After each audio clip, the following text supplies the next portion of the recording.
সকলকে জেনারেল ফার্মাকোলজির তৃতীয় ক্লাসে স্বাগতম।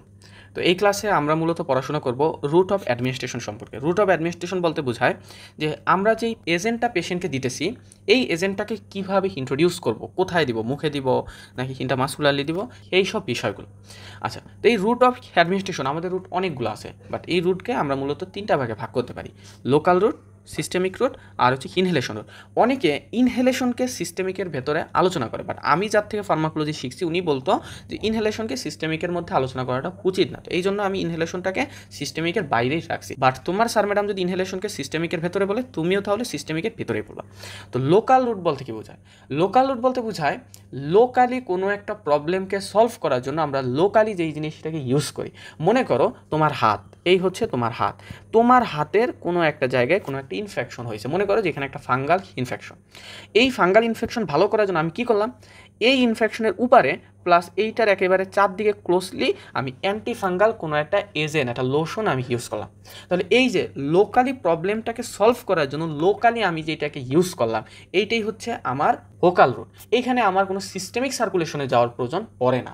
আবার মনে করো যে কারো আইতে প্রবলেম, চোখে সমস্যা, ফলে আমরা কি করলাম? আমরা ওনাকে একটা আই ড্রপ দিয়ে দিলাম। ঠিক আছে, তাহলে এই জিনিসটাও কিন্তু লোকাল রুটের ভেতরে বলে যে লোকালি প্রবলেমটাকে সলভ করার জন্য যেইখানে প্রবলেম ওইখানে আমরা লোকালি জিনিসটাকে অ্যাডমিনিস্ট্রেশন করে দিছি। আমার এখানে সিস্টেমিক সার্কুলেশনে যাওয়ার কোনো প্রয়োজন পড়ে না। এখন এই লোকাল রুটকে আমরা আবার দুইটা ভাগে ভাগ করতে পারি। যদি সুপারফিশিয়াল হয় এক্ষেত্রে আমরা সুপারফিশিয়ালি ইউজ করব, আর যদি ডিপার কোনো স্ট্রাকচার হয় আমরা তাহলে ডিপলি ইউজ করব। সুপারফিশিয়ালটাকে আমরা টপিক্যাল নামেও পরিচিত। ফর এক্সাম্পল আমরা ক্রিম দেই, জেল দেই, আই ড্রপ দেই, অয়েনমেন্ট দেই, নেজাল ড্রপ দেই অথবা স্প্রে দেই, অর্থাৎ সুপারফিশিয়ালি আমরা ইউজ করতেছি। আরেকটা হচ্ছে যদি আমার ডিপার স্ট্রাকচারে কোনো প্রবলেম থাকে বা আমার যদি ডিপলি দেওয়ার প্রয়োজন থাকে তাহলে এইটা, ফর এক্সাম্পল আমরা ইন্টা আর্টিকুলার ইনজেকশন দেই বা লোকাল অ্যানেস্থেশিয়া দেই, যে লোকালি কোনো একটা এরিয়াকে অ্যানেস্থেশিয়ার আওতায় আনার জন্য যে আমরা লোকাল অ্যানেস্থেটিক এজেন্টগুলো দেই, আমার এইটাও কিন্তু ডিপার স্ট্রাকচারের মধ্যে পড়ছে এবং লোকাল। ঠিক আছে, আরেকটা আছে যেটা সিস্টেমিক রুট। সিস্টেমিক রুটকে আমরা সাধারণত দুইটা ভাবে ভাগ করতে পারি। আমার একটা হচ্ছে অ্যান্টেরাল আর একটা হচ্ছে প্যারেন্টাল। অ্যান্টেরাল বলতে আসলে কী বোঝায়? যেটা হচ্ছে আমাদের এলিমেন্টারি ট্র্যাকের সাথে রিলেটেড। ঠিক আছে, ফর এক্সাম্পল ওরাল, সাবলিঙ্গুয়াল, পাক্কাল অথবা রেকটাল, অর্থাৎ এই দ্বারা আমরা মুখে দিতেছি হয়তো মুখের একদম ভিতরে অথবা মুখের সাইডে বা ভিতরে নিচে এরকম, অথবা আমরা রেকটাল রুটে দিতেছি। ঠিক আছে, আর প্যারেন্টাল বলতে বোঝায় যত ইনজেকশন ফর্ম রয়েছে, সেটা হতে পারে ইন্টারভেনাস, ইন্টারমাসকুলার, সাবকিউটেনিয়াস অথবা ইন্টার আর্টিকুলার, এইগুলা সবই হচ্ছে আমার প্যারেন্টালের ভেতরে। ঠিক আছে, আরেকটা সর্বশেষ হচ্ছে ইনহেলেশন। তো পরীক্ষাতে তোমায় কোয়েশ্চন করবে, এক্সাম্পল বলো। যদি তোমাকে ওরাল রুটের কথা বলে তুমি কি বলবা? আমি বলবো ট্যাবলেট, ক্যাপসুল, তারপর সাবলিঙ্গুয়াল, নাইট্রোগ্লিসারিন, বাক্কাল, অ্যান্টিসেপটিক গার্গেল এবং রেকটাল, সাপোজিটরি। আমরা জানি যে প্যারাসিটামলের সাপোজিটরিগুলো ইউজ করা হয়। এরকমভাবে তুমি জাস্ট বলে দিলা। আমরা এই ক্লাসটা যখন শেষ করবো তুমি এমনিতেই এক্সাম্পল তখন বলতে পারবা। এক্সাম্পল এত হেডেক নিয়ে মুখস্থ করার কিছু না। তো এখন আমরা পড়বো অ্যাডভান্টেজ এবং ডিসঅ্যাডভান্টেজ। এইটা হচ্ছে ভাইবার একেবারে 100% শিওর কোয়েশ্চন। তোমার ভাইবা কার্ডে এইখান থেকে কোয়েশ্চন থাকবেই যে এই রুটের একটা অ্যাডভান্টেজ বলো, এই রুটের দুই একটা ডিসঅ্যাডভান্টেজ বলো। এখান থেকে ভাইবাতে কোয়েশ্চন করবে, সুতরাং এটা খুব ভালোভাবে পড়তে হবে। তো প্রথমেই আমরা আসি ওরাল রুটের ক্ষেত্রে। ওরাল রুটের সুবিধা কী? ওরাল রুটের সুবিধা হচ্ছে এটা হচ্ছে মোস্ট কনভেনিয়েন্ট। কনভেনিয়েন্ট বলতে কী বোঝায়? যে হ্যাঁ এটা পেশেন্টের জন্য ভালো, পেশেন্ট এইটাকে পছন্দ করতেছে, অ্যাকসেপ্ট করতেছে, তেমন একটা সমস্যা নাই, এই রুটটাকেই আমরা সবসময় প্রেফার করি। ঠিক আছে, এই সব সুবিধাগুলোকে একত্রে বলা হয়েছে মোস্ট কনভেনিয়েন্ট। এবং ওরাল রুটটা পেইনলেস, এক্ষেত্রে সেলফ মেডিকেশন পসিবল, অর্থাৎ যার ওষুধ খেতে হবে সে নিজেই খেতে পারবে এবং কোনো লোকাল ইঞ্জুরি হওয়ার সম্ভাবনা নেই। মিনিমাল মনিটরিং, কোনো ধরনের মনিটরিংয়ে তেমন একটা প্রয়োজন হয় না। এগুলো তোমরা সবাই জানো। এইটা ডিসঅ্যাডভান্টেজ কি? এইটার ডিসঅ্যাডভান্টেজ হচ্ছে ইট is not suitable for emergency patient and vomiting patient. যদি ভমিটিং পেশেন্টকে দেয়, ভমিটিং পেশেন্ট কী করবো? ভমিটিং করে যে এজেন্টটা আমরা দিতেছি ওইটা কিন্তু বের করে দিবে। সো এখানে এটা পেশেন্টের জন্য অবশ্যই সুইটেবল না। আরেকটা হচ্ছে ইমার্জেন্সি ক্ষেত্রেও এটা সুইটেবল না। ইমার্জেন্সি ক্ষেত্রে কেন সুইটেবল না? কারণ আমরা ওরাল রুটে যদি কোনো একটা এজেন্টকে অ্যাডমিনিস্ট্রেশন করি তাহলে এটা কিন্তু সাথে সাথে গিয়ে কাজ করতে পারে না। এটা কয়েকটা স্টেপ আছে। লাইক আমি যদি খুব সহজভাবে বলি যে আমরা আগে পড়ে আসছিলাম, ঠিক আছে, যে মনে করো একটা এজেন্টকে তুমি ওরালি অ্যাডমিনিস্ট্রেশন করলাম। ওরালি অ্যাডমিনিস্ট্রেশন করলা তুমি কি? তুমি দিতেছো একটা ট্যাবলেট। ঠিক আছে, এরকম বড় একটা স্ট্রাকচার। এইটা তো আসলে সরাসরি গিয়া কাজ করতে পারে না। সে স্টোমাকের ভেতরে যাইবে, যাওয়ার পরে এটা ক্ষুদ্র ক্ষুদ্র কণায় পরিণত হবে, এরপরে সিরাপের মতো একটা লিকুইড ফর্মে যাবে। এরপরে এই লিকুইড ফর্মটা হচ্ছে ব্লাড ভেসেলের মধ্যে অ্যাবজর্শন হবে। অ্যাবজর্শনের পরে এইটা ব্লাড ভেসেল দ্বারা সাইট অফ অ্যাকশনে যাবে, অর্থাৎ ডিস্ট্রিবিউশন হবে, যাওয়ার পরে কাজ করবে, অর্থাৎ একটা লম্বা প্রসেস, যে কিন্তু সাথে সাথে কাজ করতে পারতেছে না, এখানে অনেক কিছু ভাঙাচুরার বিষয়, অ্যাবজর্পশনের বিষয়, তারপরে সাইট অফ অ্যাকশনে গিয়ে কাজ করার বিষয়। তো এই যে লম্বা প্রসেস কাজ করতে হয়, এই জন্য দেখা যায় এই ওরাল রুটটা আমার ইমার্জেন্সি পেশেন্টের ক্ষেত্রে সুইটেবল না। আরেকটা হচ্ছে এক্ষেত্রে ভ্যারিয়েবল ভায়াবিলিটি, কারণ আমি যেটা ওরালি দিতেছি এইটার বায়োবিলিটি অনেকগুলো ফ্যাক্টরের ওপর নির্ভর করে। আচ্ছা, বায়ো অ্যাভেলেবিলিটি কি? খুব সহজভাবে বললে, আমি যেই এজেন্টটাকে অ্যাডমিনিস্ট্রেশন করলাম, মনে করো স্টোমাক, এই স্টোমাকে আমি একটা এজেন্টকে অ্যাডমিনিস্ট্রেশন করলাম, যতটুকু এজেন্ট আমি অ্যাডমিনিস্ট্রেশন করলাম তার যতটুকু অংশ আমার ব্লাড ভেসেলের মধ্যে পৌঁছালো, এইটাই হচ্ছে বায়ো অ্যাভেলেবিলিটি। আমি একটা এক্সাম্পল দিই, মনে করো আমি কোনো একটা এজেন্ট অ্যাডমিনিস্ট্রেশন করলাম 100 মিলিলিটার, ঠিক আছে, অথবা 100 মিলিগ্রাম। যদি আমি ব্লাড ভেসেলে পরবর্তীতে ওনার মানে এইটাকে অ্যাডমিনিস্ট্রেশন করার পরে ওনার ব্লাড সংগ্রহ করে দেখি যে ওনার ব্লাডে এইটা আছে 50 মিলিগ্রাম, তাহলে এই 50 মিলিগ্রাম হচ্ছে ওনার বায়ো অ্যাভেলেবিলিটি, অর্থাৎ যতটুকু অংশ ব্লাড ভেসেলের ভেতরে যাইতে পারতেছে, ঠিক আছে। তো ওরাল রুটের ক্ষেত্রে দেখা যায় এটার বায়ো অ্যাভেলেবিলিটি ফিক্স না, এটা ভ্যারিয়েবল, কারণ অনেকগুলো ফ্যাক্টর এখানে নির্ভর করে যে এইখানে আমরা যেটা দিতেছি সেটা কতটুকু অ্যাবজর্পশন হবে। যদি কোনো পেশেন্টের বাওয়েল মুভমেন্ট র্যাপিডলি হয়, তাহলে দেখা যায় যে এই এজেন্টটা অতি দ্রুত সময়ের মাধ্যমে স্টুল আকারে বের হয়ে যাওয়ার সম্ভাবনা আছে, সুতরাং অ্যাবজর্পশন কম হবে। আবার অনেক এজেন্ট আছে, অনেক খাবার দাবার আছে যেগুলো অ্যাবজর্পশনটাকে রেস্ট্রিকশন করে দেয়, কমাইয়া দেয়। তো এরকম এখানে আসলে বায়োবিলিটি ফিক্স না, কি হবে আমি আসলে জানি না, এবং এখানে বায়োবিলিটি কম, ঠিক আছে, এই হচ্ছে একটা অসুবিধা। এরপরে এটার আরেকটা অসুবিধা হচ্ছে এটার অনসেট অফ অ্যাকশন হচ্ছে ডিলে। আমি কিন্তু অলরেডি বলে আসছি এটা কেন ডিলে, কারণ তুমি যে এজেন্টটা দিতেছো, একটা বড় একটা ট্যাবলেট ফর্ম দিতেছো, এইটা আসবে, ভাঙবে, তারপরে হচ্ছে এইটা লিকুইড বা সিরাপ ফর্মে যাবে, তারপরে অ্যাবজর্পশন হবে, তারপরে সাইট অফ অ্যাকশন যাবে, তারপরে কাজ করে, অনেকগুলো স্টেপ। এই জন্য দেখা যায় যে এটা অনসেট অফ অ্যাকশনটা অনেক ডিলে।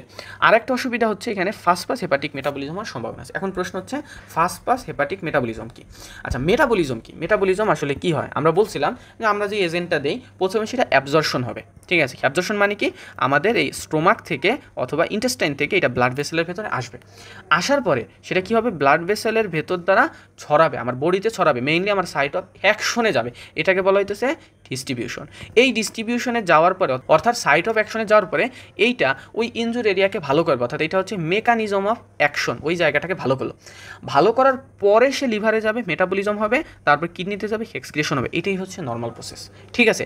বাট কখনো যদি এরকম হয় যে সে এই যে আমি অ্যাডমিনিস্ট্রেশন করলাম এইখান থেকে সরাসরি লিভারের ভেতরে চলে গেল, সে সাইট অফ অ্যাকশনে গিয়ে কাজ করলো না, সাইট অফ অ্যাকশনে গিয়ে কাজ করার আগেই সে সরাসরি লিভারের ভেতরে গিয়ে মেটাবলিজম করলো, এবং মেটাবলিজমের পরের স্টেপে এক্সক্রিশন, অর্থাৎ এরপরে সে আমার বডি থেকে বের হবে। তো এই যে বিষয়টা, যে মেকানিজম অফ অ্যাকশন শো করার আগেই মেটাবলিজম হয়ে যাচ্ছে, এটাকেই বলা হয় ফার্স্ট পাস হেপাটিক মেটাবলিজম। তো এই ফার্স্ট পাস হেপাটিক মেটাবলিজম হইলে আমরা কি দেখতে পারতাম, সেটা কি কাজ করতে পারতেছে না, সেটা কিন্তু কাজ করতেছে না, কারণ সাইট অফ অ্যাকশনে যাওয়ার আগেই সেটা মেটাবলিজম হয়ে এক্সক্রিয়েশন হচ্ছে, ফলে দেখা যায় যে এইটার কার্যক্ষমতাও কমে আসে। তো ওরাল রুটের ক্ষেত্রে কিন্তু সেই জিনিসটা খুবই কমন, কারণ আমরা জানি আমাদের ইন্টেস্টাইনের থেকে লিভারে সরাসরি সার্কুলেশন আসে, যেটাকে আমরা বলি পোর্টাল সার্কুলেশন। তো এই পোর্টাল সার্কুলেশন দিয়ে সরাসরি কিন্তু আমরা যে ড্রাগসটাকে দেই এটা লিভারের মধ্যে চলে গিয়ে ফার্স্ট পাস হেপাটিক মেটাবলিজম করতে পারে।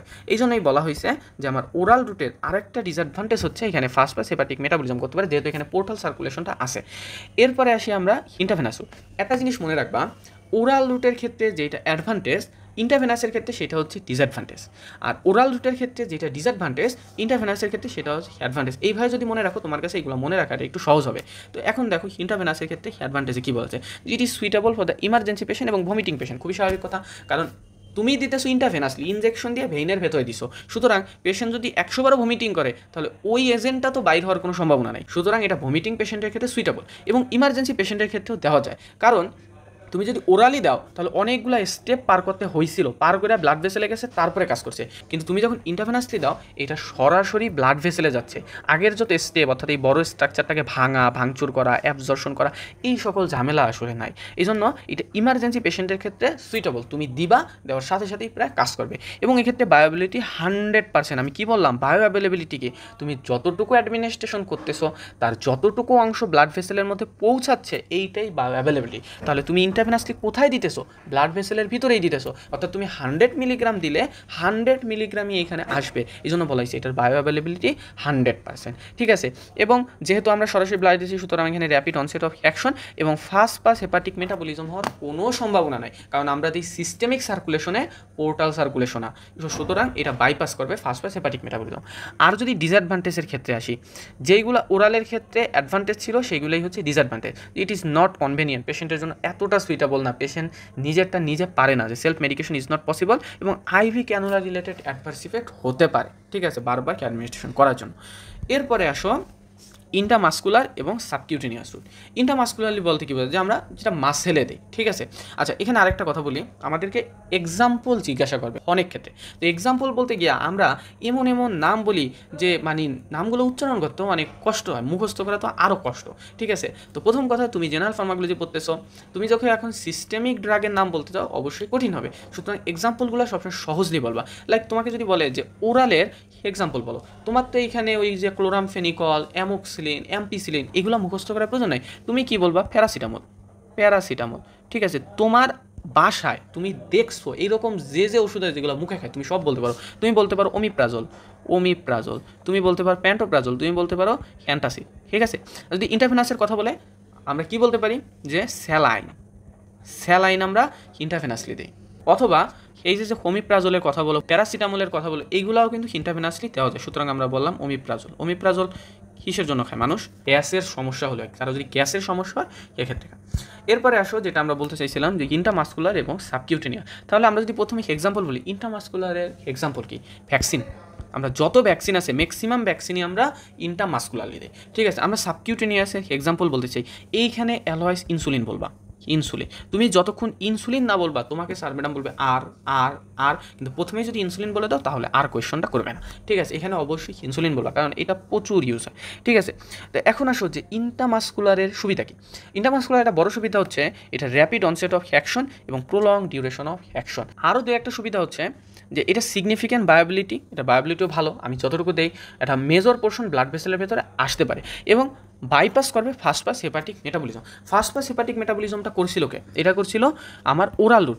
তুমি মনে রাখবা ওরাল রুট ছাড়া আর হচ্ছে রেকটাল রুটের পার্শিয়াল একটা অংশ ছাড়া, আমরা বলবো, আমরা যখন রেকটাল রুট পড়াবো আমরা বলবো এই দুইটা ছাড়া বাকি যত রুট তুমি দেখো, intramuscular, intravenous, subcutaneous, buccal, sublingual, কোনো route first pass hepatic metabolism করবে না। সুতরাং সব জায়গাতেই একটা অ্যাডভান্টেজ হিসাবে তুমি বলতে পারো যে bypass of first pass hepatic metabolism. আর আসো যে ইন্টামাস্কুলারের ডিসঅ্যাডভান্টেজ কি। এইটা ডিসঅ্যাডভান্টেজ, যেহেতু তুমি ইনজেকশন দিতেছো অবশ্যই এটা পেইন করতে পারে, তারপর যদি তুমি ভুল জায়গাতে দিয়ে ফেলো সুতরাং লোকাল নার্ভ ইনজুরি করতে পারে, এবং self medication is not possible, স্বাভাবিক মানুষের ক্ষেত্রে এটা কখনোই সম্ভব না। এরপরে আসো সাবকিউটেনিয়াস।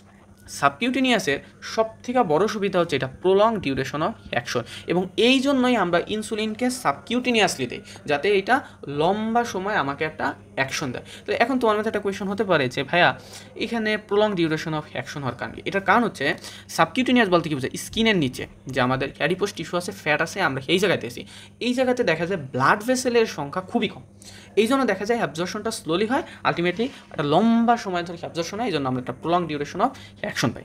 এবং আরেকটা যেটা বললাম যে সবার ক্ষেত্রে কমন, এটা বাইপাস করতে পারে ফাস্ট পাস হেপাটিক মেটাবলিজম।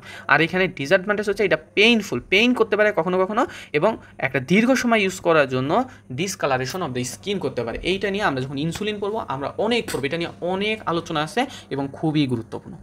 এরপরে আসো সাবলিঙ্গুয়াল আর হচ্ছে ইনহেলেশন। সাবলিঙ্গুয়াল, সাব মানে কি? সাব মানে হচ্ছে নিচে, ঠিক আছে, অর্থাৎ লিঙ্গুয়া, জিহ্বার নিচে আমরা যেটা দিতেছি এটাকে বলা হয় সাবলিঙ্গুয়াল। আর ইনহেলেশন বলতে বোঝায় যে একেবারে পেশেন্টকে হা করাইয়া মুখের একদম ভিতরে ইনহেলারটা দিয়া যে ইনহেল করতেছে, এই রুটটাকেই বলা হয় যে ইনহেলেশন। তো সাবলিঙ্গুয়ালের সুবিধা কি?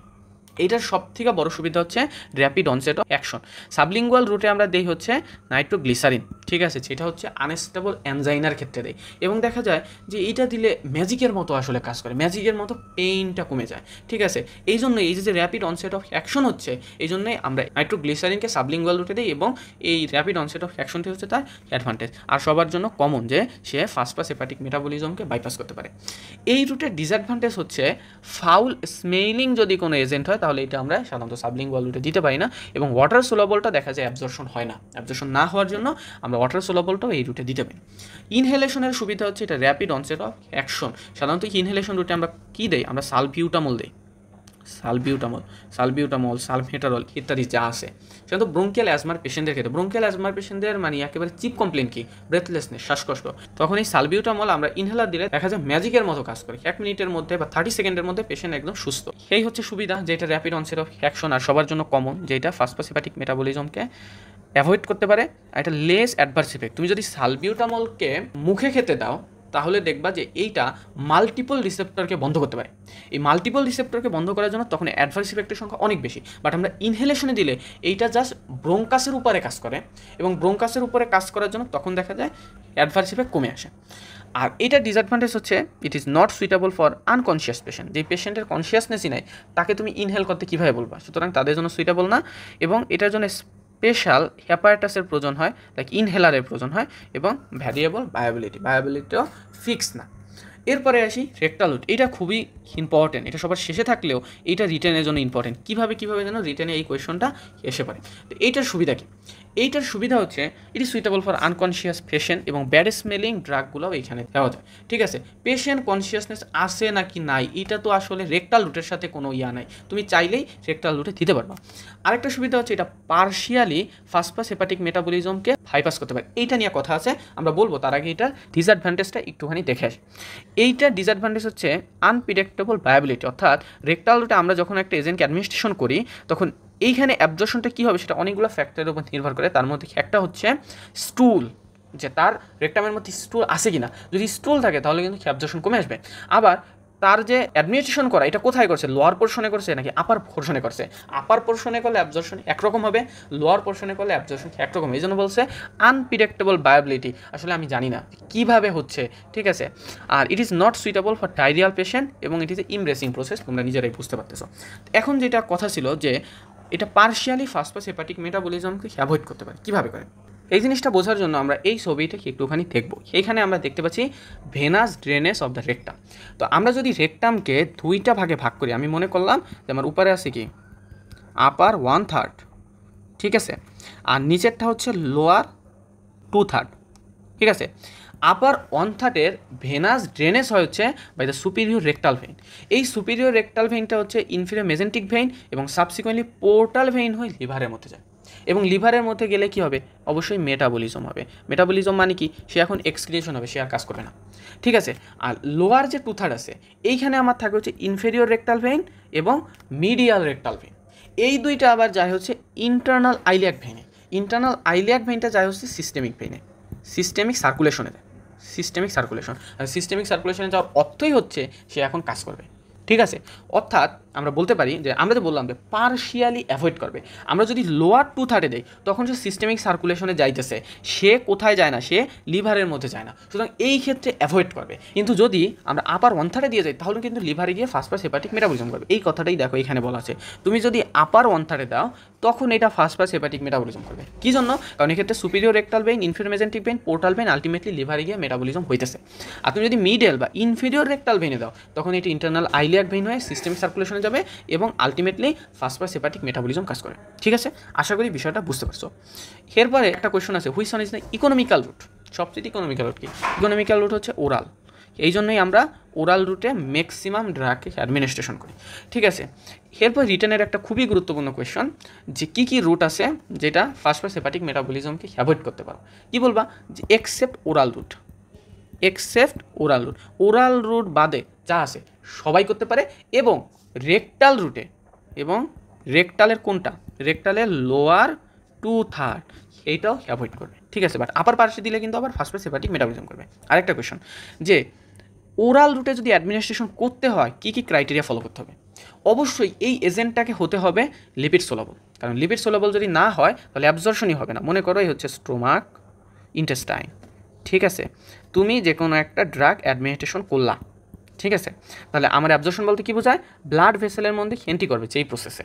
ঠিক আছে, এখন এইটাকে যদি ব্লাড ভেসেলের মধ্যে এন্ট্রি করতে হয়, অবশ্যই যে ইন্টেস্টিনাল মেমব্রেন আছে এই ইন্টেস্টিনাল মেমব্রেনকে ক্রস করতে হবে, ক্রস না করলে সম্ভব না। এবং আমার বডির যত মেমব্রেন আছে সব মেমব্রেন হচ্ছে ফসফোলিপিডের মেমব্রেন, ফসফোলিপিড বাইলেয়ারের একটা মেমব্রেন, অর্থাৎ this is a lipid membrane. এবং লিপিডের মেমব্রেন লিপিডই ক্রস করতে পারবে, ওয়াটার কখনো এটা ক্রস করতে পারে না। ওই যে একটা কথা আছে না যে পানির সাথে তেল কখনো মিশে না, এই বিষয়টা হচ্ছে কি এইরকম যে ওয়াটার সোলাবল কোনো সাবস্টেন্স এই মেমব্রেনকে ক্রস করতে পারবে না, ফলে দেখা যায় অ্যাবজর্পশন হবে না। এই জন্য আমরা যে এজেন্টটা দিব তাকে অবশ্যই লিপিড সোলাবল হতে হবে। সামহাউ যদি ওয়াটার সোলাবল হয়, আমরা এমন একটা এজেন্ট দিয়ে দিলাম যেটার আসলে কোনো লিপিড সোলাবল ফর্ম নাই, অর্থাৎ পেশেন্টকে আমার দিতেই হবে, তাহলে অবশ্যই খেয়াল রাখতে হবে এই পোর্শনটা পার করার জন্য তার জন্য কি কোনো স্পেসিফিক ট্রান্সপোর্টার আছে কিনা, এই ওয়াটার সোলাবল সাবস্টেন্সটাকে পার করার জন্য কোনো স্পেসিফিক ট্রান্সপোর্টার আছে কিনা, যদি থাকে তাহলে এটা অবশ্যই অ্যাবজর্পশন হবে। অথবা তার মলিকুলার সাইজটা কীরকম, মলিকুলার সাইজটা যদি ছোটো হয় তাহলে এখানে বিভিন্ন অ্যাকোয়াস্পোর থাকে, অ্যাকোয়াস্পোর এই অ্যাকোয়াস্পোর দ্বারাও ইজিলি এটা অ্যাবজর্পশন হতে পারে। আমরা যখন অ্যাবজর্পশন পড়াবো তখন এটা নিয়ে আরও ডিটেলস পড়বো। একটা বিষয় আছে, এটা হতে হবে নন প্রোটিন, নন কার্বোহাইড্রেট, এবং এটা হতে হবে অ্যাসিড স্টেবল। নন প্রোটিন কেন, যদি সে প্রোটিন হয় তাহলে স্টোমাকের মধ্যে যে প্রোটিওলাইটিক এনজাইম আছে, প্রোটিওলাইটিক এনজাইম, এই এনজাইম দ্বারা ওই এজেন্টটা ডাইজেশন হয়ে যাবে, ফলে তখন আর অ্যাবজর্পশন হবে না। যদি কার্বোহাইড্রেট হয় তো এক্ষেত্রেও কার্বোহাইড্রেট ডাইজেস্টের যে এনজাইম আছে এই এনজাইম দ্বারা ডাইজেশন হয়ে যাবে, সুতরাং এইটাও তখন অ্যাবজর্পশন হবে না। এবং এটাকে অ্যাসিড স্টেবল হতে হবে, কারণ যদি অ্যাসিড লেভেল অ্যাসিড পেলেই যদি সে ভেঙে যায় তাহলে এইখানে স্টোমাকের মধ্যে আসার পরে যে HCl-টা রিলিজ হয় এই HCl দ্বারা এজেন্টটা ভেঙে যাবে, তখন সেইটাও কাজ করতে পারবে না। সুতরাং আমাকে অবশ্যই এই সব বিষয় খেয়াল রাখতে হবে যে সেটা জানি লিপিড সোলাবল হয়, যদি লিপিড সোলাবল না হয় তাহলে তার জন্য যেন স্পেসিফিক ট্রান্সপোর্টার থাকে বা মলিকুলার সাইজটা যেন ছোট হয়, অথবা সেটা নন প্রোটিন, নন কার্বোহাইড্রেট এবং অ্যাসিড স্টেবল হয়। রিটেনের জন্য আরেকটা কোয়েশন, কী কী ফ্যাক্টর আমাদের কনসিডারেশনে নিতে হবে কোনো একটা রুটকে চয়েস করার আগে। তো এই ফ্যাক্টরগুলো প্রথমেই দেখো কি আছে, ফিজিক্যাল এবং কেমিক্যাল প্রপার্টিস, লাইক হচ্ছে এটা কি সলিড, লিকুইড নাকি গ্যাসেস। মনে করো কোনো একটা এজেন্ট আছে সলিড, এই সলিড এজেন্টটা কি ইন্টারভেনাসলি দেওয়া সম্ভব কিনা, কখনোই না, কারণ তুমি সলিডটাকে ইনজেকশনের মধ্যে কীভাবে দিবা, অবশ্যই ইন্টারভেনাসলি দিতে হবে লিকুইড সাবস্টেন্স। ঠিক আছে, আর সলিডটাকে আমরা কোন রুটে দেবো, ওরাল রুটে দেবো। ঠিক আছে, এইভাবে তোমাকে জিনিসটা চয়েস করতে হবে। আবার যদি কোনো গ্যাসেস ফর্মে থাকে তাহলে আমরা কীভাবে দেবো, তাহলে আমাদের ইনহেলেশনে দিতে হবে, ঠিক আছে।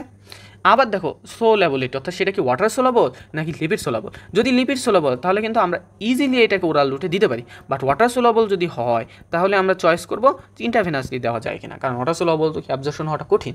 ঠিক আছে, এরকমভাবে আবার স্টেবিলিটি, সেটা কি অ্যাসিড স্টেবল নাকি অ্যাসিড অ্যাবাইড, পিএইচ নিয়ে অনেক কথা আছে, আমরা এটা যখন অ্যাবজর্পশন পড়বো তখন পড়বো। ইরিটেসি, যদি কোনো রুটে দিলে এটা ইরিটেশন করে তাহলে ওই রুটটাকেও আমাদেরকে অ্যাভয়েড করতে হবে।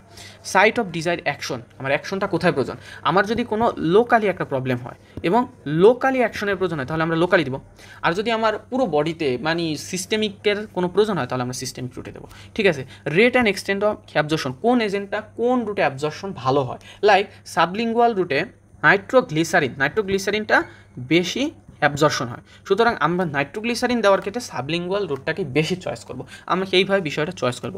এরপর হচ্ছে effect of digestive juice, already আমরা বললাম যদি সে প্রোটিন হয় তাহলে কিন্তু আমরা ওরাল রুটে এটাকে অ্যাভয়েড করব, কারণ নাহলে প্রোটিনটা ডাইজেস্টিভ এনজাইম দ্বারা অর্থাৎ প্রোটিওলাইটিক এনজাইম দ্বারা কিন্তু ভেঙে যেতে পারে। আবার যেই রুটটা ফাস্ট পাস হেপাটিক মেটাবলিজম বেশি করে সেইটাকেও আমরা অ্যাভয়েড করব। এই যে আমরা মাত্র বললাম যে আমরা নাইট্রোগ্লিসারিনকে সাবলিঙ্গুয়াল দিচ্ছি, কেন, কারণ এখানে দেখা যায় তার অ্যাবজর্পশনটা ভালো হয়। আরেকটা কারণ হচ্ছে নাইট্রোগ্লিসারিনকে ওরালি দিলে কিন্তু এটা ফাস্ট পাস হেপাটিক মেটাবলিজম করে, সুতরাং আমরা এই জন্য এটাকে অ্যাভয়েড করছি। ঠিক আছে, আরেকটা হচ্ছে rapidity with which the response is desired, তোমার অ্যাকশনটা কীরকম প্রয়োজন, তোমার প্রয়োজন ইমার্জেন্সি অ্যাকশন, তুমি ওরাল রুটে দিয়ে পয়সা আসো, এটা কি সম্ভব না, সুতরাং তোমার যদি ইমার্জেন্সি প্রয়োজন তুমি অবশ্যই ইন্টারভেনাসের দিকে যাবা, আবার যদি তোমার নর্মাল প্রয়োজন তাহলে তুমি ওরাল রুটে যাবা। এরপরে accuracy of the dose require, অর্থাৎ তুমি যেই উদ্দেশ্য দিতে আসো সেটা কি অ্যাকুরেটলি ওই কাজটা করতে ওই রুটে পারে কিনা, আমাদের এই কনসিডারেশন আনতে হবে। আরেকটা হচ্ছে কন্ডিশন অফ পেশেন্ট, আনকনসিয়াস পেশেন্টকে তুমি যদি বলো যে আপনি ইনহেলেশন করেন এটা কি সম্ভব কিনা, কখনোই সম্ভব না। ভমিটিং পেশেন্টকে তুমি যদি ওরালি দাও এটাও কি সম্ভব কিনা, এটাও সম্ভব না। সো এই সকল বিষয়গুলো আমাদের কনসিডারেশন নিতে হবে। সো আজকের ক্লাসটা আমাদের এই পর্যন্তই, এরপরে ক্লাসে আমরা অ্যাবজর্পশন এবং বায়ো অ্যাভেলেবিলিটি নিয়ে পড়াশোনা করবো। থ্যাংক ইউ সবাইকে।